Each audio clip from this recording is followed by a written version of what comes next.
a parte os problemas todos que dizem entre eu e o Nelson, assim por diante, eu prefiro mil vezes que ganhe o Nelson mais um campeonato do que um inglês com o Mansell, né? そしてセナの望みは叶えられた。ホンダの総監督櫻井義俊は87年からウィリアムズとともにロータスにもエンジンを供給することを発表した。チャンピオンシップを争う I'm sure. Tony Jardine is with me, and so is a special guest, Nelson Piquet, 3 times world champion for Brazil. A warm welcome to ITV, Nelson. Sum up the feeling in Brazil, would you, about this particular Grand Prix? Well, it's a big part in Brazil, always we have a Grand Prix, but the Brazilians, they are a little bit sad because in so many years we have so many Brazilians right down in the front, and now we don't have this anymore, and a lot of people lost a lot of interest here. Is that just after the death of Ayrton Senna, because the country's never managed to replace him? That's also, it's for sure if you have a young guy here doing well, people forget about very quickly, but we don't have anybody run well, it's always a lot of excuse, the car doesn't go, and people get fed up. Sure. You had a little run round the circuit this morning, didn't you, in a sports car race, I believe. What are your feelings about Interlagos at the moment? Oh, Interlagos it's a very boring circuit, I think. Boring, really? Yeah, it's quite the corners. We have a fantastic circuit here years before, and they shorten up the circuit, make all the corners more or less in the same speed. Really lost a lot of the taste of driving. Right. Isn't that just though a bit with modern Formula One racing that it has been calmed down a bit to try and make the whole sport safer? Also, but actually here you don't see chicanes, this kind of thing. But still, we had a fantastic circuit before, and now it's a little bit. Okay, well, I mean, Tony, if we remember last year and look at the start of last year's race, the start last year, I mean, that was far from boring, was it? No, but I mean, as Nelson said, when men were men and boys were boys, there is a big difference. And this corner in particular has been sharpened right up. But on the inside where Schumacher found the grip, pole, interestingly enough, is on the outside. And Villeneuve tried to stay with Schumacher and went around the outside, caused all that mayhem. The McLarens went off, Fisichella spun off, Hill went over the back. You see, he tried to slug it out right here, staying alongside Schumacher, ran wide. And in Nelson's race this morning, 4, 5, 6, 7 of the cars went off there, so we expect a very hairy start. Of course, Villeneuve had a restart and he won last year. What are your feelings about the McLarens at the moment? Do you think they're uncatchable? Well, a lot of people talk about a lot of technical device, brakes, this, power control, this, but the big difference he has is the tires. The tires, the Briton is much better. The front tire is much better. I was looking at the circuit. They have much better front end. And now the car is much quicker get inside the corner, and that's a big difference. For sure, last year Briton was running with lesser teams, small teams, and now with McLaren they make that big difference. I think nearly 90% of the difference must be the tires. Okay. Right, Nelson, well, thanks for the moment anyway. Well, Nelson might think that Interlagos is boring, but most of the current drivers would say it gives them a real test. They have to start in a valley, they go anti-clockwise, that puts pressure on their necks, and the first corner, the Senna S, well, that is a real obstacle row. Now, Nelson, Mika Hakkinen is the favourite for this year's world title. Is he your favourite driver as well? Well, I think he's a favourite because for sure Ron Dennis will have a number 1, number 2 there. You can't say no, but Ron is very straight in this order. He's been doing this well for many years. He never lost a championship by wrong decision, and that's the reason Mika Hakkinen will win this. If he continue with this different, he'll win the championship. Okay. Do you think that the current drivers have it easier than you did in your day? Is it easier to drive a car these days? I don't think so. I think it's a hard job anyway, any car, and I think you have to be fit and you have to be dedicated in your work. But it's, of course, you sometimes you have a power steering wheel, have a gears change like this, maybe a little bit easier, but not big difference. Right, let's have a quick check on the driver's standings, how things look at the moment. And there we are, of course, after their domination in Australia. Hakkinen and Coulthard 1 and 2, and of course in the Constructors' Championship, the McLarens running away with that after just 1 round as well. Now, Nelson, just quickly, your old mucker Nigel Mansell is still driving a little bit. What do you think about that? Great,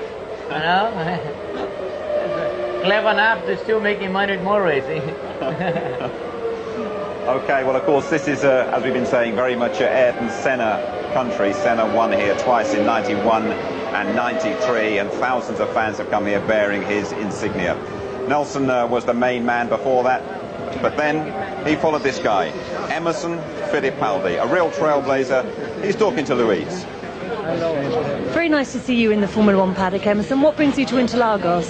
Well, being the Brazilian Grand Prix, that's where I started racing Interlagos many years ago, and I love to be here. I was talking to Bernie, and I hope it'll be a great race. The first race in Australia had the domination of the McLarens, and I'm sure they still be on top here, but with all the excitement of a new season. Tell us about Interlagos. You raced here on a couple of occasions. What's it like as a circuit?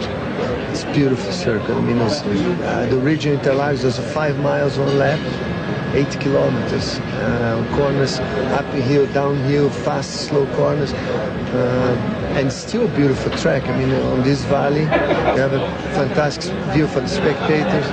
I miss not to be driving. I miss not to be here and start on Sunday. It's a few years since you raced now. Coming back into the Formula One paddock, what do you think are the biggest changes? Well, it's getting every time more and more professional. But I think Formula One is coming back to be a very competitive again. Will be very competitive in the next 2 or 3 years. I can see a lot of young drivers coming to the sport. I can see more teams being added in the future. I think it'll be a lot of racing, a lot of excitement for the next 2 or 3 years. What about the current crop of drivers? How do they compare to the guys that you were racing against? I think they like always, they're extremely talented. The young guys starving to win. They are there. I mean, they perform. They know how to do. Now the driver has the ability of understand the computer, understand the information. When he comes out of the car, he comes out of the cockpit, he has so much information available that we didn't have when I was in Formula One. I had this experience in IndyCar 2 years ago. But that's fantastic. I mean, you can compare to your teammate, you can compare to the other guys, you can see the steering wheel position into the corner, the pitch of the car, the brake position, how much horsepower had. I mean, it's fantastic information that if the driver can analyze that information, I'm sure he can improve the car for the next practice, and you can improve his performance just looking at all the data available. Well, that must make it a very different job. It's very different, but when he's on the cockpit, is his performance, his talent with the car is a man-machine combination that's going to perform like always been and always is going to be in the future too. Emerson Fittipaldi, something of a hero of yours? Look, we have three good drivers in Brazil now, Emerson, myself and Senna.